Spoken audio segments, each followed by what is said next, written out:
நீங்கள் பார்த்து கொண்டிருப்பது உஸ்தாத் மதுரை முஜாஹித் மனம் கவரும் சொற்பொழிவு.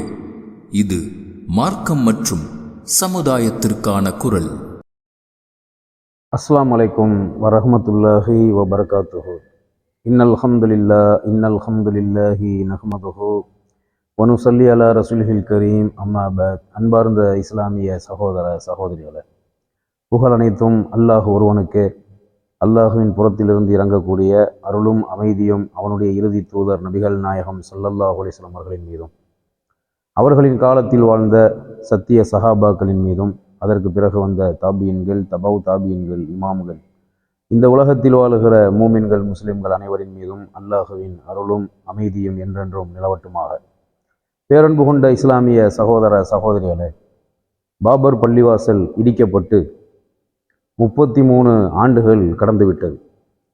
33 ஆண்டுகள் கடந்துவிட்ட பாபர் பள்ளிவாசல் இடிப்பு நாளான டிசம்பர் 6 அதை நினைவுகூரும் விதமாக கண்டன போராட்டங்கள், ஆர்ப்பாட்டங்கள், இஸ்லாமிய இயக்கங்கள், கட்சிகள் சார்பாக வருடம் தோறும் நடந்து வருகிறது. இந்த டிசம்பர் 6 போராட்டம் அவசியமா? டிசம்பர் 6 போராட்டம் எதற்காக நடத்தப்பட வேண்டும்? இதனால் என்ன பயன் இருக்கிறது? நாம் மீட்க வேண்டும் என்று போராடிய, பல வருடங்களாக குரல் கொடுத்த, போராடிய பாபர் பள்ளிவாசலுக்காக வேண்டி முஸ்லிம் சமூகம் அனுபவித்த சித்திரவதைகள், முஸ்லிம் சமூகம் அனுபவித்த கொடுமைகள், முஸ்லிம் சமூகத்தில் அனுபவித்த சிறைவாசங்கள் ஏராளம். பாபர் பள்ளிவாசல் இடிப்புக்கு பிறகு இந்தியா முழுவதிலும் வாழக்கூடிய முஸ்லிம்கள் பலவிதமான துன்பங்களையும், அதிலும் குறிப்பாக தமிழகத்தில் வாழக்கூடிய பெரும்பாலான முஸ்லிம்கள் பாபர் பள்ளிவாசல் இடிப்புக்கு பிறகு சிறைக்கு செல்ல வேண்டிய நிலை, தடா போன்ற கடுமையான சட்டங்களால் கைது செய்யப்பட்டு சிறையில் அடைக்கப்படும் நிலைகள் எல்லாம் ஏற்பட்டது. கடுமையாக போராடி இந்த பாபர் பள்ளிவாசலை மீட்க வேண்டும் என்ற எண்ணத்தில் முஸ்லிம்கள் இந்தியா முழுவதிலும் போராட்டம் நடத்தினார்கள். அதிலும் குறிப்பாக டிசம்பர் 6 கருத்தில் கொண்டு பாபர் பள்ளிவாசல் இடிக்கப்பட்டதை கண்டித்து இந்தியாவிலேயே தமிழகத்தில்தான் பெரும் கொண்ட போராட்டங்கள் எல்லாம் நடத்தப்பட்டு இருக்கிறது, முஸ்லிம்களால் நடத்தப்பட்டு இருக்கிறது. அப்படி இருந்தும் பாபர் பள்ளிவாசலை நம்மால் மீட்க முடியவில்லை. நீதிமன்றமே அதை நம்மிடத்திலிருந்து முழுமையாக பறித்து விட்டது என்பதை பார்க்கும்போது பெரும்பாலான இஸ்லாமியர்களினுடைய எண்ணங்கள் எப்படி இருக்கிறது என்று சொன்னால், பாபர் பள்ளிவாசல் கையை விட்டு போய்விட்டது. பாபர் பள்ளிவாசல் இடித்து 33 ஆண்டுகள் கடந்து அது கையை விட்டு போய் அந்த பள்ளிவாசல் இடத்துக்கும் முஸ்லிம்களுக்கும் சம்பந்தமே இல்லை என்பது போன்று உச்ச நீதிமன்றமே தீர்ப்பு வழங்கிவிட்டது. இன்னும் ஏன் இந்த போராட்டம் நடத்த வேண்டும்? இந்த போராட்டத்தை நடத்துவதால் சமூகத்துக்கு என்ன பலன்? இந்த போராட்டத்தினால் என்ன நன்மை இருக்கிறது என்பதை பல மக்கள் கேள்விகளாக எழுப்புகிறார்கள். டிசம்பர் 6 போராட்டத்தையே வேண்டாம் என்று நினைக்கிற அளவுக்கு பல பேருடைய எண்ணங்கள் இருக்கிறது. ஒரு விஷயத்தை நாம் புரிந்து கொள்ள கடமைப்பட்டிருக்கிறோம். டிசம்பர் 6 போராட்டம் அவசியம் நடத்தப்பட வேண்டும். ஒவ்வொரு டிசம்பர் 6ம் போராட்டத்தை நடத்தி பாபர் பள்ளிவாசல் இடிக்கப்பட்ட அந்த நிகழ்வை நினைவு கூறுவதற்கு முஸ்லிம்களாகிய நாம் கடமைப்பட்டிருக்கிறோம். இந்த போராட்டத்தின் அவசியத்தை பற்றி நீங்கள் தெரிந்து கொள்வதற்கு முன்பு முதலில் பாபர் பள்ளிவாசலினுடைய அந்த அடிப்படை வரலாற்று தகவல்களை நீங்கள் தெரிந்து கொள்ள வேண்டும். 1528ஆம் ஆண்டு உத்தரப்பிரதேச மாநிலம் அயோத்தியிலே கட்டப்பட்ட ஒரு பள்ளிவாசல் தான் பாபர். படையிலே தளபதியாக இருந்த மீர் பாக்கி என்று சொல்லப்படுகிற ஒருவரால் கட்டப்பட்ட பள்ளிவாசல் தான் பாபர் பள்ளிவாசல். கிபி 1528ஆம் ஆண்டு பள்ளிவாசலை கட்டி அந்த பள்ளிவாசலுக்கு பாபருடைய பெயரை சூட்டுகிறார். பாபர் மஸ்ஜித் என்று பெயரும் சூட்டப்படுகிறது. 1528ஆம் ஆண்டு கட்டப்பட்டு வந்த அந்த பள்ளிவாசல் கட்டப்படும் போது எந்த பிரச்சனையும் இல்லை. கட்டப்பட்டு 300 ஆண்டுகளுக்கு மேல் தொழுகை நடத்தப்பட்டு வந்தது. அதாவது 1949 வரைக்கும் பாபர் பள்ளிவாசலில் 5 வேளை தொழுகை நடத்தப்பட்டு வந்தது. ஜும்மா தொழுகை நடத்தப்பட்டு வந்தது. பள்ளிவாசலிலே பாங்கு சொல்லப்பட்டு வந்தது. பாபர் பள்ளிவாசலில் தொழுகை நடத்துவதும் பாபர் பள்ளிவாசல் அந்த இடத்தில் அமைந்திருப்பதையும் பிடிக்காத ஒரு சிலர் அந்த இடம் ராமர் பிறந்த இடம், அயோத்தி ராமர் பிறந்த இடம், ராமருக்கு அங்கு ஆலயம் இருந்தது, அதை இடித்துவிட்டுத்தான் முஸ்லிம்கள் 1528ஆம் ஆண்டு பாபருக்கு பள்ளிவாசலை முஸ்லிம்கள் தொழுவதற்கு பாபர் பள்ளிவாசல் என்ற பெயரில் ஒரு பள்ளிவாசலை கட்டினார்கள் என்ற பொய்யான தகவலின் அடிப்படையில் இந்த பள்ளிவாசலின் மீது மதவாத சங் பரிவார் பயங்கரவாதத்தினுடைய குறி விழுகிறது. அவர்களுடைய எண்ணங்கள் என்னன்னு சொன்னால், பாபர் பள்ளிவாசல் அந்த இடத்திலிருந்து அகற்றப்பட வேண்டும், அது கோயில் இருந்த இடம், ராமர் பிறந்த இடம், ராமருக்கு கோயில் இருந்த இடம், அதை இடித்துவிட்டு தான் பள்ளிவாசலை கட்டியிருக்கிறார்கள் என்ற ஒரு உண்மைக்கு முரணான தவறான தகவல்களை இவர்கள் சொல்லுகிறார்கள். உண்மையில் இவர்கள் சொல்வது போன்று 10 லட்சம் வருடங்களுக்கு முன்பு ராமர் என்ற ஒருவர் அங்கு பிறந்தார், மக்கள் அங்கு வாழ்ந்தார்கள் என்பதற்கு அறிவியல் பூர்வமான எந்த ஒரு ஆதாரமும் இல்லை. பாபர் என்ற மன்னர் பள்ளிவாசலை இடிக்கச் சொல்லுகிற அளவுக்கு இங்கு இருக்கக்கூடிய இந்து மக்களின் மீது, இந்து மதத்தின் மீது வெறுப்புடையவரா என்று சொன்னால் நிச்சயமாக இல்லை. நமது இந்திய நாட்டின் தொல்லியல் துறை இருக்கக்கூடிய, அதாவது தொல்லியல் துறையில் இருக்கக்கூடிய அந்த தொல்லியல் துறை இன்றும் பாபர் நாமா என்ற பெயரில் பாபர் தனது மகன் ஹுமாயூனுக்கு எழுதிய உயில் இன்றும் இந்திய அரசுடைய தொல்லியல் துறையின் கட்டுப்பாட்டில் இருக்கிறது. அதிலே பாபர் நாமா என்ற அந்த உயிலிலே பாபர் தன்னுடைய மகனுக்கு, ஹுமாயூன் என்ற தன்னுடைய மகனுக்கு சொல்லுகிறார், எனது அருமை மகனே, இந்த நாடு எனக்கு பிறகு ஆட்சிக்கு வரக்கூடிய நீ, இந்த பகுதி இந்துக்கள் அதிகமாக வாழக்கூடிய, மெஜாரிட்டியாக வாழக்கூடிய பகுதி, இந்துக்களுக்கு பிடிக்காத எந்த ஒரு செயலையும் நீ செய்து விடக்கூடாது, உன் ஆட்சியில் முக்கியமாக பசுமாட்டை நீ அறுத்து விடக்கூடாது, பசுமாடு அறுக்கப்படுவதற்கு நீ அனுமதிக்க கூடாது என்று சொல்லி தன்னுடைய மகனுக்கு இந்துக்களுக்கு பிடிக்காத எந்த ஒரு காரியத்தையும் உன் ஆட்சியில் நீ நடத்தக்கூடாது என்று தன்னுடைய மகனுக்கு உயில் மூலமாக எழுதி வலியுறுத்தியவர் தான் பாபர் அவர்கள். அப்படிப்பட்ட ஒரு முஸ்லிம் மன்னர் ஒரு மதத்துடைய வழிபாட்டு தலத்தை இடிக்க உத்தரவிட்டிருப்பாரா? பெரும்பாலான மக்கள் வாழக்கூடிய ஒரு நாட்டில், ஒரு ஊரில் ஒரு மன்னர், ஆட்சி அதிகாரத்தில் இருக்கக்கூடிய மன்னர், அவருடைய படையில் தளபதியாக இருக்கக்கூடிய ஒருவர் ஒரு மதத்துடைய வழிபாட்டு தலத்தை இடித்துவிட்டு அதில் இன்னொரு வழிபாட்டு தலத்தை கட்டுவது சாதாரண விஷயம் அல்ல. அதை மக்கள் அனுமதிக்க மாட்டார்கள், ஆதரிக்க மாட்டார்கள். அப்படி ஒரு சம்பவம் நடந்திருந்தால் அது வரலாறுகளில் கண்டிப்பாக பதிவு செய்யப்பட்டிருக்கும். கிமு கிபியில் இந்த உலகத்தில் என்னென்ன நடந்துச்சுங்கிறதுக்கெல்லாம் ஆதாரம் இருக்கிறது, ரிக்கார்டு இருக்கிறது. அப்படி ஒரு ரிக்கார்டு இருந்ததா என்று சொன்னால் நிச்சயமாக இல்லை. அப்போ பாபர் பள்ளிவாசல் கட்டப்படுவதற்காக அயோத்தியில் ராமருக்கு கோயில் இருந்தது, அந்த கோயிலை இடித்தார்கள் என்று சொல்வது ஒரு தவறான பொய்யான குற்றச்சாட்டு. பாபர் பள்ளிவாசல் கட்டப்பட்டு 1949 டிசம்பர் 22 இரவு இஷா தொழுகை வரைக்கும் பாபர் பள்ளிவாசலில் தொழுகை நடத்தப்பட்டு வந்தது.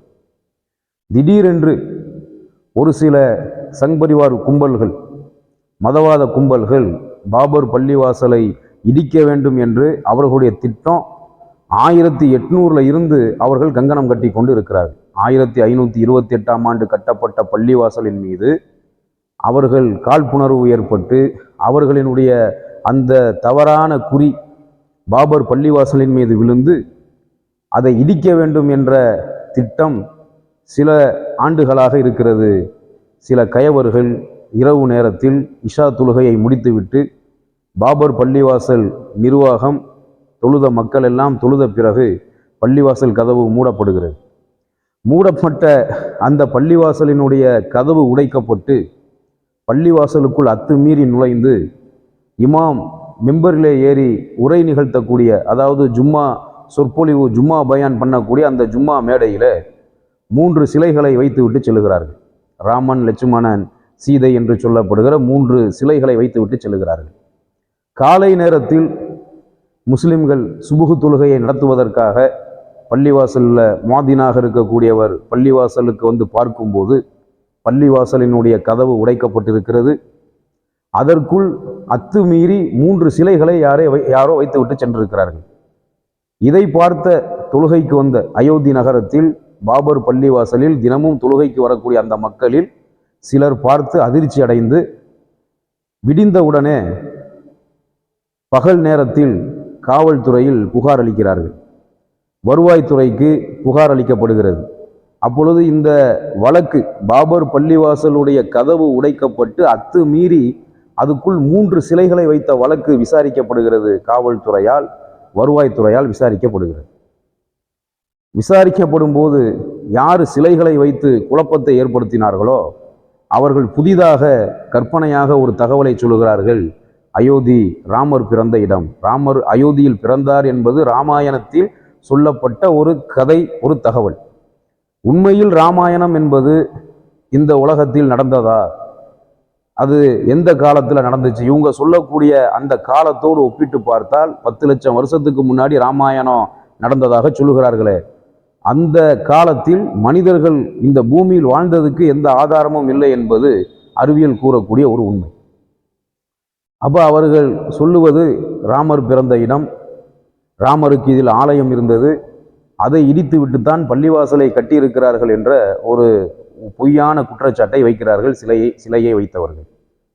இதை விசாரித்த காவல்துறை, வருவாய்த்துறை இது சம்பந்தமாக நீதிமன்றம் ஒரு முடிவெடுக்கும் வரை முஸ்லிம்கள் யாரும் அந்த பள்ளிவாசலுக்குள் தொழக்கூடாது என்று சொல்லி வருவாய்த்துறையால், காவல்துறையால் பாபர் பள்ளிவாசல் இழுத்து சீல் வைத்து மூடப்படுகிறது. 1949ஆம் ஆண்டு மூடப்பட்ட, வருவாய்த்துறையால், காவல்துறையால் இழுத்து மூடப்பட்ட பாபர் பள்ளிவாசல், அதை வைத்து பல குழப்பங்கள், ரத யாத்திரை என்ற பெயரில் பல வருடங்கள் ரத யாத்திரை, அத்வானி ரத யாத்திரை நடத்தி பல முஸ்லிம் பகுதிகளுக்கு சென்று எந்த இடத்திலெல்லாம் ரத யாத்திரை என்று இவர்கள் போனார்களோ அந்த இடத்திலெல்லாம் வன்முறைகளும் கலவரங்களும் வெடித்தது. இந்த பாபர் பள்ளிவாசலை வைத்து அரசியல் செய்து இன்றைக்கு ஆட்சிக்கும் வந்து விட்டார்கள், ஆட்சி அதிகாரத்தில் இருக்கிறார்கள். அதை தொடர்ந்து 49ல் மூடப்பட்ட பள்ளிவாசல் ஏறக்குறைய 400 ஆண்டு காலம் அயோத்தியில் வீற்றிருந்த அந்த பள்ளிவாசல் 1992ஆம் ஆண்டு டிசம்பர் 6ஆம் தேதி இடித்து தரைமட்டமாக்கப்படுகிறது. டிசம்பர் 6ஆம் தேதி பள்ளிவாசல் இடிக்கப்படுவதற்கு முன்பு பாபர் பள்ளிவாசல் கதவை 49ல் கதவை உடைச்சு அத்துமீறி உள்ள கொண்டு போய் சிலையை வச்சாங்களே, அந்த வழக்கு அந்த மாவட்டத்தினுடைய பைசாபாத் மாவட்ட நீதிமன்றத்தில் அந்த வழக்கு நடந்து கொண்டு இருக்கிறது. 92ஆம் ஆண்டு இவர்கள் பள்ளிவாசலை இடிப்பதற்கு தயாராகிவிட்டார்கள் என்பது அரசுக்கு தெரியும், மாநில அரசுக்கு தெரியும். அப்பொழுது மத்தியில் ஆட்சியில் இருந்த காங்கிரஸ் அரசுக்கு தெரியும் பள்ளிவாசலை இடிப்பதற்கு, இந்த கரசேவை செய்வதற்கு மதவாத கும்பல்கள் தயாராகிவிட்டது என்று தெரியும். உளவுத்துறை ரிப்போர்ட் எல்லாம் சரியாகத்தான் சென்றிருக்கிறது. நீதிமன்றத்தில் வழக்கு இருக்கும் பொழுது அப்பொழுது உச்ச நீதிமன்றம் ஒரு உத்தரவை பிறப்பித்தது. என்ன உத்தரவுன்னு சொன்னால், இந்த பாபர் பள்ளிவாசல் சம்பந்தப்பட்ட வழக்கு நீதிமன்றத்தில் நிலுவையில் இருக்கிறது. இந்த பள்ளிவாசல் யாருக்கு சொந்தம் என்பதை நீதிமன்றம் தான் முடிவு செய்ய வேண்டும். நீதிமன்றம் தீர்ப்பு வழங்குற வரைக்கும் யாரும் பள்ளிவாசலை இடிக்கக்கூடாது. பள்ளிவாசலை இடிப்பதற்கு கரசேவை என்ற பெயரில் அந்த இடத்திற்குள் யாரும் செல்லக்கூடாது என்று உச்ச நீதிமன்றம் ஒரு உத்தரவு போடுது, பள்ளிவாசலை இடிக்கக்கூடாதுன்னு சொல்லி. அப்போ உச்ச நீதிமன்றத்தினுடைய உத்தரவையும் மீறிதான் 92ஆம் ஆண்டு பாபர் பள்ளிவாசல் இடித்து தரைமட்டமாக்கப்படுகிறது. அந்த பாபர் பள்ளிவாசல் இடிக்கப்பட்ட வழக்கு ஏற்கனவே பைசாபாத்துடைய செஷன்ஸ் கோர்ட்டில் மாவட்ட நீதிமன்றத்தில் இருந்த அந்த வழக்கு இடிக்கப்பட்ட பிறகு ஊபி மாநிலம் அலகாபாத் ஹைகோர்ட்டில் அந்த கேஸ் நடந்துக்கிட்டு இருக்கு. நாம் அந்த வழக்கை நடத்த சொல்லி நாம் போராட்டம் பண்ணோம். அந்த பாபர் பள்ளி இடிப்புக்கு பிறகு தான் இந்தியா உலக அளவில் அசிங்கப்பட்டுச்சு, தலை குனிஞ்சிச்சு. மதச்சார்பற்ற ஒரு நாட்டில் ஒரு மதத்துடைய வழிபாட்டு தலம், அந்த நாட்டில் மத ஒற்றுமைக்கு, சகோதரத்துவத்துக்கு எடுத்துக்காட்டாக திகழ்ந்த பாபர் பள்ளிவாசல், அந்த பாபர் பள்ளிவாசல் என்ற முஸ்லிம்களுக்கு சொந்தமான வழிபாட்டு தலம், ஒரு நாட்டுடைய வழிபாட்டு தலம், ஒரு நாட்டில் ஒரு குறிப்பிட்ட மதத்தினருக்கு சொந்தமான வழிபாட்டு தலம், அந்த நாட்டின் உச்ச நீதிமன்றத்தின் உத்தரவையும் மீறி மதவாத கும்பல்களால் இடித்து தரைமட்டமாக்கப்படுகிறது. இந்த தரைமட்டமாக்கப்பட்ட பிறகு அன்றைக்கு ஆட்சியில் இருந்த காங்கிரஸ் முஸ்லிம்களுக்கு நாங்கள் மீண்டும் அந்த இடத்திலேயே பாபர் பள்ளிவாசலை கட்டித்தருவோம் என்று வாக்குறுதி கொடுத்தார்கள். அவர்கள் அந்த வாக்குறுதியை கடைசி வரை நிறைவேற்றவில்லை. அதனுடைய நிலை என்ன ஆனதுன்னு சொன்னால், வழக்கு பள்ளிவாசல் இடிக்கப்பட்ட அந்த வழக்கு அலகாபாத் ஹைகோர்ட்டில் நடந்துக்கிட்டு இருந்துச்சு. அதை தொடர்ந்து அமைக்கப்பட்ட கமிஷன் தான் லிபரான் கமிஷன். ஓய்வு பெற்ற நீதிபதி லிபரானுடைய தலைமையில் கமிஷன் அமைக்கப்பட்டு, லிபரான் கமிஷன் பாபர் பள்ளிவாசல் சம்பந்தப்பட்ட அந்த வழக்கு, அந்த தகவல்களை எல்லாம் சேகரித்து நீதிமன்றத்துக்கும் அரசுக்கும் முறையாக சமர்ப்பித்திருக்கிறது. பாபர் பள்ளிவாசல் இடிப்புக்கு யார் காரணம், அதுக்கு திட்டமிட்டவர்கள் யார், அதில் குற்றவாளிகள் யார், யாரெல்லாம் குற்றவாளிகள் என்று கைது செய்யப்பட்டு, அந்த நேரத்தில் கைது செய்யப்பட்டு யார் மீதெல்லாம் வழக்கு பதிவு செய்யப்பட்டதோ அத்தனை பேர்களும் இன்றைக்கு விடுவிக்கப்பட்டு இருக்கிறார்கள். பாபர் பள்ளிவாசல் இடிப்புல சம்பந்தப்பட்ட அத்தனை அக்யூஸ்ட் குற்றவாளிகளும் இன்னைக்கு விடுவிக்கப்பட்டு இருக்கிறார்கள் நீதிமன்றத்தால். லிபரான் கமிஷன் தகவலின் அடிப்படையில் கடந்த 2010 ஆண்டு 92 இடிக்கப்பட்ட பாபர் பள்ளிவாசல் சம்பந்தப்பட்ட அந்த வழக்குக்கு அலகாபாத் ஹைகோர்ட், அந்த லக்னோ சிறப்பு நீதிமன்றம் என்று சொல்வார்களே, அந்த நீதிமன்றம் எப்பொழுது தீர்ப்பு கூறுகிறது என்று சொன்னால், 2010 ஆண்டு செப்டம்பர் 30 அலகாபாத் உயர்நீதிமன்றம் ஒரு தீர்ப்பை வழங்குகிறது. பள்ளிவாசலை இழந்த முஸ்லிம்களுக்கு ஒரு பங்கு நிலம், அந்த இடத்தை 3ஆக பங்கு வைத்து இடித்தவர்களுக்கு 2 பங்கு, இழந்தவர்களுக்கு 1 பங்கு, பள்ளிவாசல் நிர்வாகத்துக்கு 1 பகுதி, இடித்தவர்களுக்கு 2 பகுதி என்று சொல்லி அலகாபாத் உயர்நீதிமன்றம் 3ஆ பிரித்து இடித்தவனுக்கு 2 பங்கு, இழந்தவனுக்கு 1 பங்குன்னு சொல்லி தீர்ப்பு வழங்குது. தீர்ப்பு கொடுக்கறதுக்கு முன்னாடி எந்த அடிப்படையில் தீர்ப்பு கொடுக்க வேண்டும் என்பது நம் நாட்டு சட்டம் சொல்லுகிறது. சட்டம் படித்தவர்களுக்கு நாம் பாடம் நடத்தவில்லை. சட்டம் படித்தவர்களுக்கு நாம் சொல்ல வேண்டிய தேவையில்லை. ஒரு வழக்கு, அது சிவில் கேஸோ கிரிமினல் கேஸோ, ஒரு வழக்கு சிவில் வழக்காக கிரிமினல் வழக்காக இருந்தாலும் ஒரு வழக்குக்கு ஒரு நீதிமன்றத்தினுடைய நீதி அரசர்கள் தீர்ப்பு சொல்லுகிறார்கள் என்று சொன்னால் ஆதாரத்தின் அடிப்படையில், உண்மையின் அடிப்படையில் தான் தீர்ப்பு வழங்க வேண்டும். ஆனால் இவர்கள் தீர்ப்பு சொன்னது, ராமர் கோயில் கட்டுவதற்கு ஏதுவாக இவர்கள் தீர்ப்பு சொன்னார்களே, அதற்கு எந்த ஆதாரமும், அடிப்படை ஆதாரமும் இல்லை. அதற்கு பிறகு பாபர் பள்ளிவாசல் நிர்வாக கமிட்டியின் சார்பாக உச்ச நீதிமன்றத்தில் மேல்முறையீடு செய்யப்படுகிறது. அதே போன்று பள்ளிவாசலை இடித்தார்களே அந்த 2 அமைப்பினர், நிர்மோகி அகோரா என்று சொல்லப்படக்கூடிய ஒரு அமைப்பு, அது இன்னொரு அமைப்பு ராமஜென்ம பூமி சம்பந்தப்பட்ட அமைப்பு. அந்த 2 அமைப்புகளுக்கும் சேர்த்து அந்த 2 பங்காக, அதாவது அந்த இடத்தை 3ஆக பிரித்து இழந்தவர்களுக்கு 1 பகுதி, இடித்தவர்களுக்கு 2 பகுதி என்று கொடுக்கிறது அலகாபாத் உயர்நீதிமன்றம். இடித்தவர்களும் உச்ச நீதிமன்றத்தில் மேல்முறையீடு செய்தார்கள், அந்த 2 அமைப்பினரும். இழந்த பாபர் பள்ளிவாசல் நிர்வாகமும் உச்ச நீதிமன்றத்தில் சுப்ரீம் கோர்ட்டில் அப்பீல் செய்கிறது, மேல்முறையீடு செய்கிறது.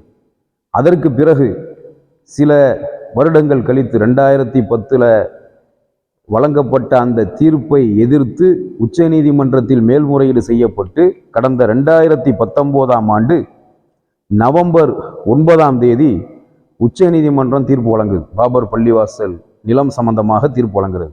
என்ன தீர்ப்புன்னு சொன்னால், இந்த பாபர் பள்ளிவாசலுடைய நிலம் முழுவதுமாக இடித்தவர்களுக்கே சொந்தம், ராமர் கோயில் கட்டுவதற்கு நாங்கள் இந்த இடத்த முழுசா கொடுக்குறோம்னு சொல்லி முழுசா உச்ச நீதிமன்றம் முடுங்கி கொடுத்துருச்சு. அலகாபாத் நீதிமன்றமாவது ஒரு பகுதியை முஸ்லிம்களுக்கு கொடுத்து 2 பகுதியை இடித்தவங்களுக்கு கொடுத்துருச்சு. இதை எதிர்த்து முஸ்லிம்கள் உச்ச நீதிமன்றத்துக்கு போனால் உச்ச நீதிமன்றம் அந்த 1ஐயும் பிடுங்கிருச்சு.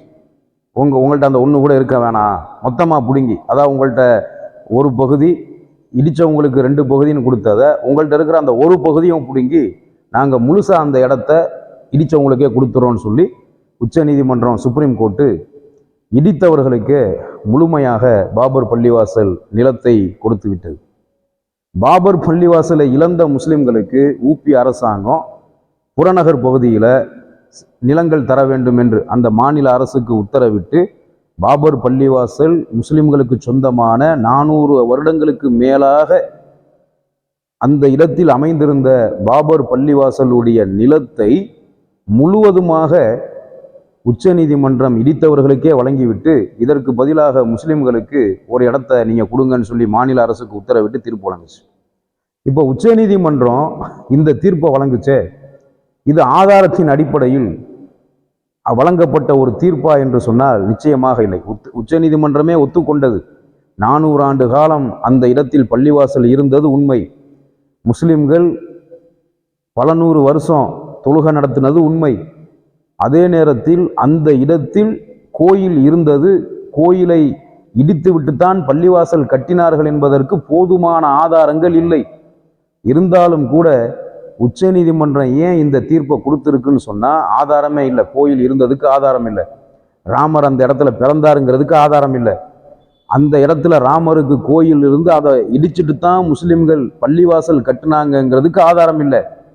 அப்படி இருந்தும் எந்த அடிப்படையில் உச்சநீதிமன்றம் இந்த தீர்ப்பை வழங்குதுன்னு சொன்னால் மத நம்பிக்கையின் அடிப்படையில் இந்த தீர்ப்பை வழங்குகிறது. அவங்க சொன்ன ஒரு தீர்ப்பு சொன்ன நீதிபதிகள் சொன்ன முக்கியமான அம்சம் என்னன்னு சொன்னால், மெஜாரிட்டியான மக்கள், பெரும்பான்மையான மக்கள் இந்த நாட்டில் இந்துக்கள் பெரும்பான்மையான மக்களாக இருக்கிறாங்க. அவங்க மத நம்பிக்கை சம்பந்தப்பட்ட விஷயமாக இந்த ராமர் கோயில் இருக்கிறது. இழந்த முஸ்லிம்களுக்கு ஆதாரம், அவங்க பள்ளிவாசல் கட்டினதுக்கும் பள்ளிவாசலை நிர்வகித்ததுக்கும் பள்ளிவாசல் இருந்ததுக்கும் ஆதாரம், எவிடன்ஸ் முஸ்லிம்கள்ட்ட இருந்தாலும் கூட இடித்தவர்கள்ட்ட கோயில் இருந்ததுக்கு எந்த ஆதாரமும் இல்லாவிட்டாலும் கூட மத நம்பிக்கை விஷயத்தில் தலையிட முடியாது. முஸ்லிம்களுக்கு ஆதரவாக பாபர் பள்ளிவாசல் நிலத்தை முஸ்லிம்களுக்கு தீர்ப்புவாக வழங்கிவிட்டால், முஸ்லிம்களுக்கு முழுசாக கொடுத்துட்டா மெஜாரிட்டியான மக்களின் மனசு பாதிக்கப்படும். அவங்க கவலைப்படுவாங்க, அவங்க கொந்தளிப்பாங்க. அப்போ இது மத நம்பிக்கை சம்பந்தப்பட்ட விஷயமா இருக்கிறதுனால மெஜாரிட்டியான மக்களின் மனநிலையை கருத்தில் கொண்டுதான் நாங்கள் இந்த தீர்ப்பு வழங்குகிறோம் என்று சொல்லுகிறார்கள். அப்போ மத நம்பிக்கையின் அடிப்படையில் தான் தீர்ப்பு வழங்கப்பட்டதே தவிர ஆதாரத்தின் அடிப்படையில் தீர்ப்பு வழங்கப்படவில்லை. இதில் பாபர் பள்ளிவாசல் இடிப்பை கண்டித்து இடிக்கப்பட்ட அந்த பள்ளிவாசல் என்றைக்காவது இறைவனின் அருளால் அல்லாஹ்வுடைய உதவி இருந்தால் கண்டிப்பாக மீட்க முடியும்.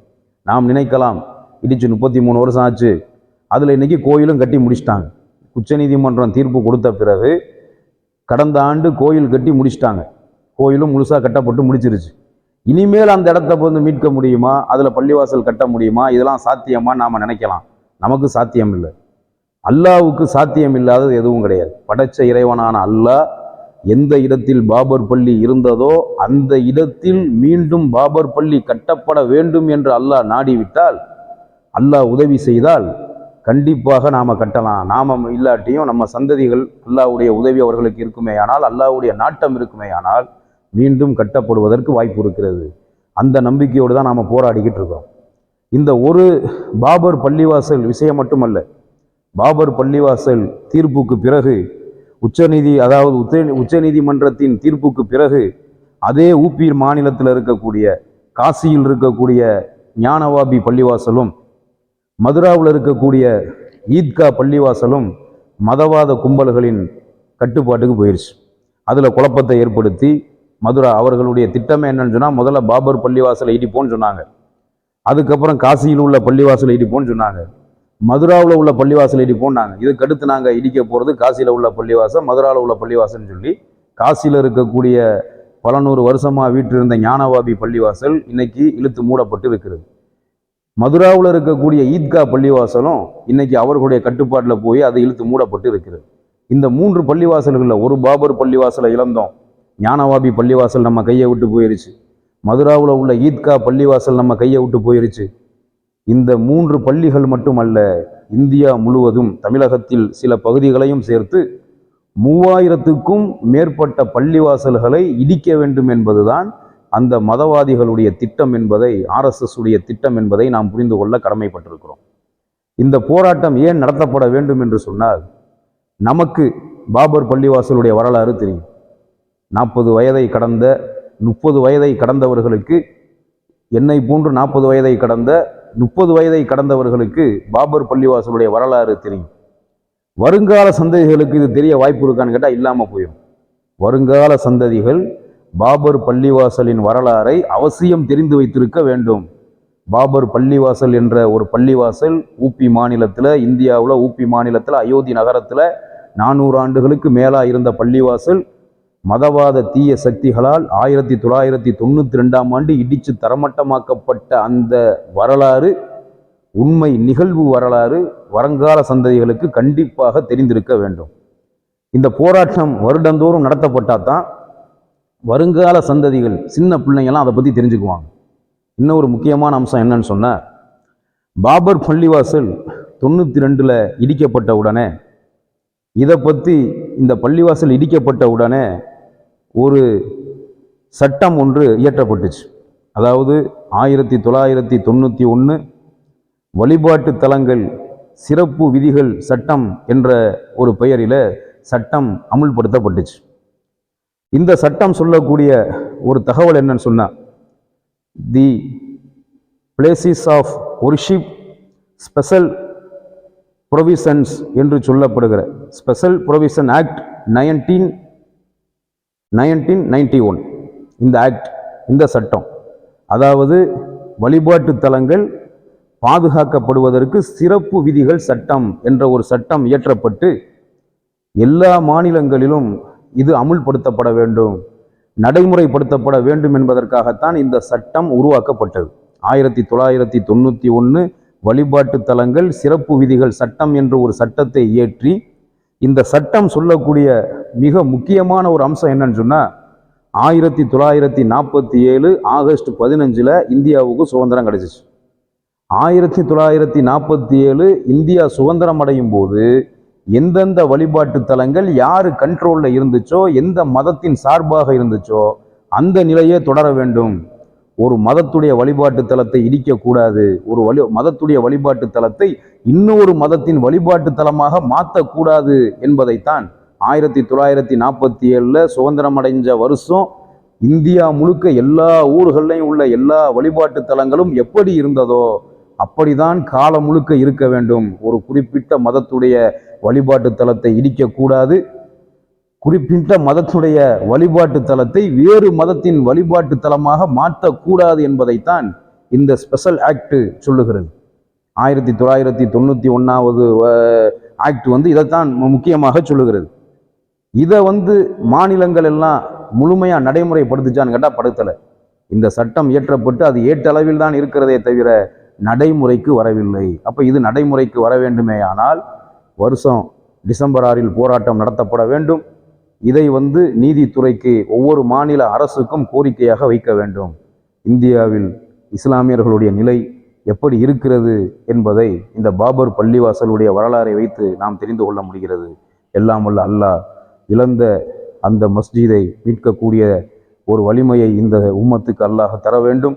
அல்லாஹ்வுடைய உதவி இருந்தால் கண்டிப்பாக அதை மீட்டெடுக்க முடியும் என்ற நம்பிக்கையோடு இழந்த பள்ளிவாசலை மீட்பதற்காகவும், இருக்கக்கூடிய பள்ளிவாசல்களுக்கு அந்த நிலை வந்துவிடக்கூடாது என்பதற்காகவும் வழிபாட்டு தலங்கள் பாதுகாப்பு சட்டமான சிறப்பு விதிகள் சட்டம் 1991ஆம் ஆண்டு சட்டத்தை அமுல்படுத்த வலியுறுத்தி நடத்தப்படுகிற இந்த போராட்டம் அவசியமான ஒன்றாக இருக்கிறது. இதற்கு நாம் நம்முடைய ஆதரவுகளை தெரிவிக்க வேண்டும், ஆதரவுகளை தர வேண்டும் என்று உங்களை கேட்டுக்கொண்டு, எல்லாம் வல்ல அல்லாஹ் இந்தியாவில் வாழக்கூடிய முஸ்லிம் சமுதாயத்தை நீதிக்காக போராடக்கூடிய ஒரு சமுதாயமாக ஆக்கி அருள் புரிய வேண்டும் என்று பிரார்த்தித்தவனாக என்னுடைய இந்த உரையை முடித்துக் கொள்கிறேன். வாஹிரு தாவான அனில் ஹம்துலில்லாஹி ரப்பில் ஆலமீன். அஸ்ஸலாமு அலைக்கும் வரஹ்மத்துல்லாஹி வபரகாத்துஹு.